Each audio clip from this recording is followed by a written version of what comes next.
നമസ്കാരം. സംസ്ഥാനത്ത് പേവിഷബാധയാൽ മരിച്ചവരുടെ എണ്ണം കൂടുന്നു. 5 മാസത്തിനിടെ 15ഓളം പേരാണ് പേവിഷബാധയേറ്റ് മരിച്ചത്.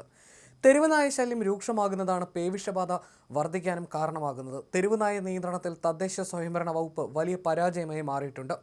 ഇതിനിടെ വാക്സിൻ എടുത്തിട്ടും മരിച്ചവരുണ്ട്. ഇതും ആശങ്ക വർദ്ധിപ്പിക്കുന്നു. കഴിഞ്ഞ ദിവസം പേവിഷബാധയേറ്റ് വയോധികൻ മരിച്ചിരുന്നു. പനിക്ക് വിവിധ ആശുപത്രികളിൽ ചികിത്സ തേടിയതിന് പിന്നാലെയാണ് പേവിഷബാധയാണ് സ്ഥിരീകരിച്ച വയോധികൻ മരിച്ചത്. തിരുവൻവണ്ടൂർ ഗ്രാമപഞ്ചായത്ത് 5-ാം വാർഡിൽ ശങ്കരമംഗലത്ത് ഗോപിനാഥൻ നായരാണ് മരിച്ചത്. വ്യാഴാഴ്ച പുലർച്ചെ 2-ന് കോട്ടയം മെഡിക്കൽ കോളേജ് ആശുപത്രിയിലായിരുന്നു മരണം.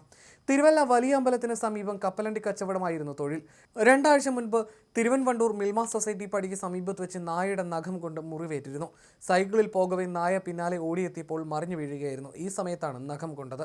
പിന്നീട് അസ്വസ്ഥത അനുഭവപ്പെട്ടതോടെ ആദ്യം ഇരവല്ലിക്കര പ്രാഥമിക ആരോഗ്യ കേന്ദ്രത്തിൽ ചികിത്സ തേടിയപ്പോൾ പനിക്കുള്ള മരുന്ന് മാത്രമാണ് നൽകിയത്.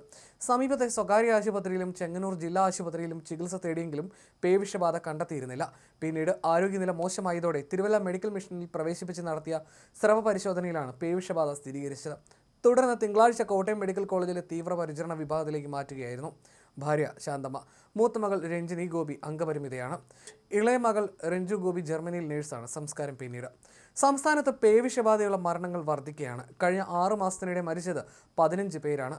കഴിഞ്ഞ വർഷം ഈ കാലയളവിൽ മരിച്ചത് 7 പേർ മാത്രമായിരുന്നു. 2030ഓടെ രാജ്യം പേവിഷമുക്തമാക്കാനുള്ള ശ്രമങ്ങൾ നടക്കുമ്പോഴാണ് കേരളത്തിൽ ഈ സ്ഥിതി. വാക്സിൻ എടുത്താൽ പൂർണ്ണമായി പ്രതിരോധിക്കാമെങ്കിലും യഥാസമയം ചികിത്സ തേടാതെ നിസ്സാരവൽക്കരിക്കുന്നതാണ് മരണത്തിനിടയാക്കുന്നതെന്ന് ആരോഗ്യ വിദഗ്ധർ പറയുന്നു. മാസങ്ങൾക്ക് ശേഷം ലക്ഷണങ്ങൾ പ്രകടമാകുമ്പോഴാണ് ആശുപത്രിയിലെത്തുന്നത്. അപ്പോഴേക്കും ഒന്നും ചെയ്യാനാകാത്ത സ്ഥിതിയാകും. അതേസമയം ആരോഗ്യ, തദ്ദേശ, മൃഗസംരക്ഷണ വകുപ്പുകൾ സംയുക്തമായി നടത്തേണ്ട പ്രവർത്തനങ്ങളുടെ വീഴ്ചയും കാരണമായി ചൂണ്ടിക്കാട്ടുന്നു. തെരുവ് നായ്ക്കളുടെ വാക്സിനേഷനും വന്ധ്യംകരണവും പാളുന്നതാണ് പ്രധാന കാരണം. പ്രതിരോധ ബോധവൽക്കരണ പ്രവർത്തനങ്ങൾക്കായി ലക്ഷങ്ങൾ ചെലവിടുന്നുണ്ട്. എന്നാൽ ഉടൻ ചികിത്സ തേടണമെന്ന അവബോധമില്ലാത്തവർ വർദ്ധിക്കുന്നു.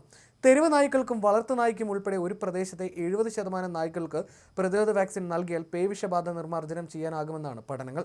നായ്ക്കളുടെ വന്ധ്യംകരണ കേന്ദ്രങ്ങൾ തീരെ കുറവാണ്. കോർപ്പറേഷനുകളിൽ 6, 132 ബ്ലോക്ക് പഞ്ചായത്തുകൾക്കായി 76 എന്നിങ്ങനെ ആകെ 82 വന്ധ്യംകരണ കേന്ദ്രങ്ങളാണ് സംസ്ഥാനത്ത് വേണ്ടത്. എന്നാൽ നിലവിലുള്ളത് 18 എണ്ണം മാത്രമാണ്. പത്തനംതിട്ട, ഇടുക്കി, ആലപ്പുഴ, മലപ്പുറം, കാസർഗോഡ് ജില്ലകളിൽ ഇവയില്ല. കോർപ്പറേഷനുകളിൽ തിരുവനന്തപുരം, കൊല്ലം, കൊച്ചി, തൃശൂർ, കോഴിക്കോട് എന്നിവിടങ്ങളിൽ മാത്രമാണ് പേരിനെങ്കിലും ഉള്ളത്.